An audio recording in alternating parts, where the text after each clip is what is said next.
Hey guys, it's Rich. Hey guys, it's Rich. Today we're going to share a real brief. Yeah, what province? Man, broke my signage. Free today. Bringing you another. Guys, thanks for watching this too.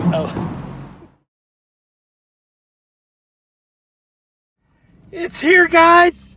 Lyft is out coming March 29th with their new rate card to screwdrivers just a little harder. It's about a 7% cut all in. Maybe a little more because they cut the base rate too on pickups. It's about 7-8%. So at the end of the day, they're matching Uber.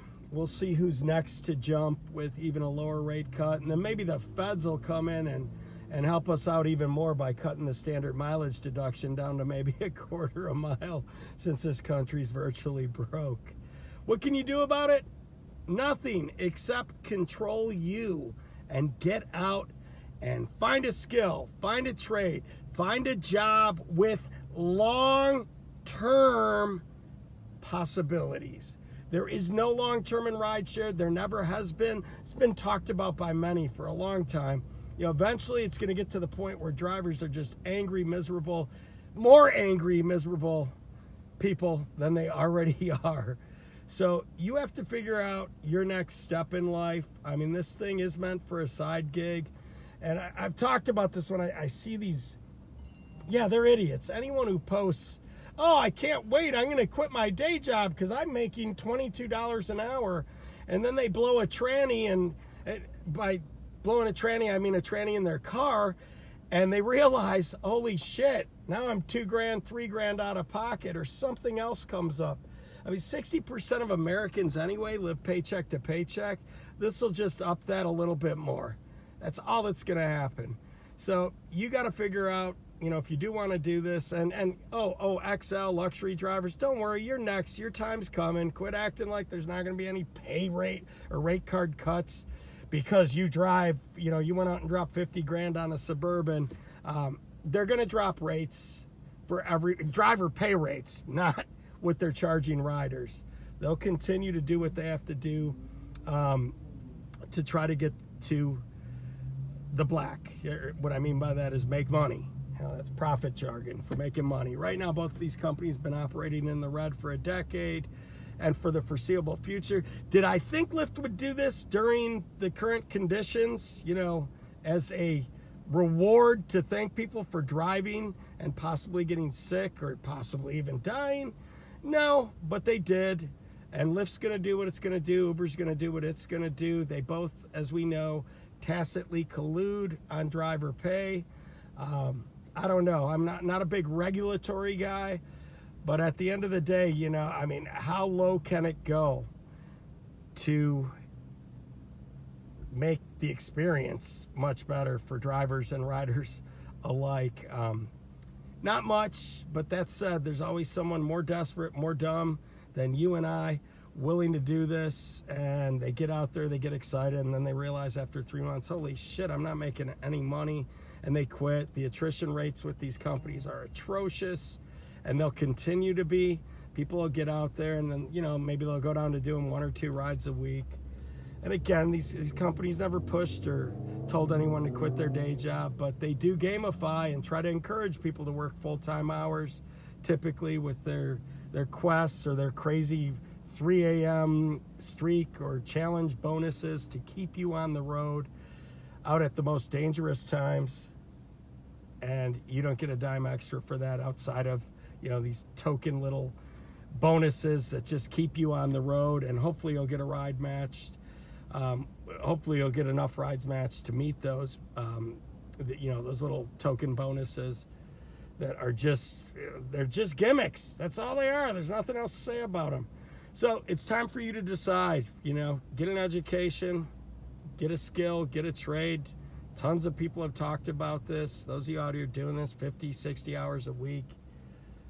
I think at least some of you, have the skill set to find something better, a job where you go in and after 3 years, your boss gives you maybe a 3-4% or at least a cost of living adjustment raise instead of a pay cut to reward you. It's actually, it's comical and disheartening all in one, to be brutally frank. You know, the surge deal, like I said, you know, blame Sisolak. Obviously, Lyft and Uber want surge to be out there because they collect 40 to 50% of it anyway, if not more. So they want it happening. You know, I check my rides. They're not doing anything, at least on the X and Classic. They're pretty much charging whatever their standard rates were when they were allowed, or at least increased them right before COVID hit. I mean, Uber's minimum went from $838 to $907. Interestingly, on Lyft's rate card, they didn't tell any drivers what the new minimum fare is going to be.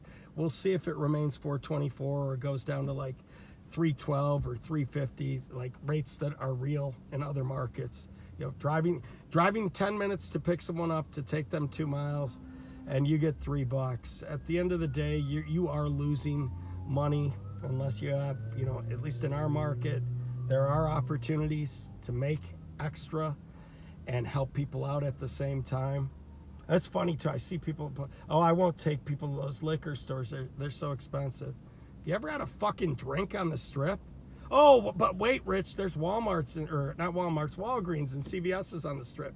You're providing a service. You're getting them stuff, so right when they check in, they have it, and they don't have to walk 2 blocks and lug a case of water and a couple of bottles back to their room. Yes, you get paid for doing so, and rightly so. I mean, you're promoting a business. Nothing wrong with it. Nothing illegal whatsoever. I mean, if anything's illegal, my opinion, take a look at what these companies are doing. I mean, it's getting so baffling and mind-boggling that they actually do these things when there's literally no drivers on the road. And be careful. Last night I had a drop at Cheetah's, or the Library's Gentleman Club, and I had already had a new ride in queue, but I put that phone in my pocket, took a picture of my TNC, which they require when you get paid out. And they also, of course, require a new W-9 if you haven't filled one out in the last year and a half. So I have that ready, but I put my other phone in the pocket. That rider canceled, you know, because I wasn't moving, but I didn't think they'd cancel because I just figured everyone knew there's no drivers out and you're going to be waiting 20, 30, 40, 50 minutes for a ride. But they canceled, and I kept getting dinged. Didn't hear it because my phone sucks, or actually Uber's app sucks. It beeps half the time it doesn't. I haven't changed any of the settings. But my acceptance rate went from 85% to 81%. So now I got to make phone calls for airport pickups. But I got to do what I have to do. You have to do what you have to do to figure out how to make money. And try to stay positive, but always, always, always be looking for the next opportunity. Even Del Taco employees get a raise every year, pretty much. And they get benefits. And they get a 401k. And they get a contribution, you know, if they're working over the 35 hours a week, you know, from their employer. Because you got to start thinking about saving. And I know drivers don't save well. I have the messages and the voicemails to prove it. You got to start putting some stuff aside, and I know that's tough. But hey, Lyft priority mode drivers, congratulations. Lyft non-priority are now closer to you in pay.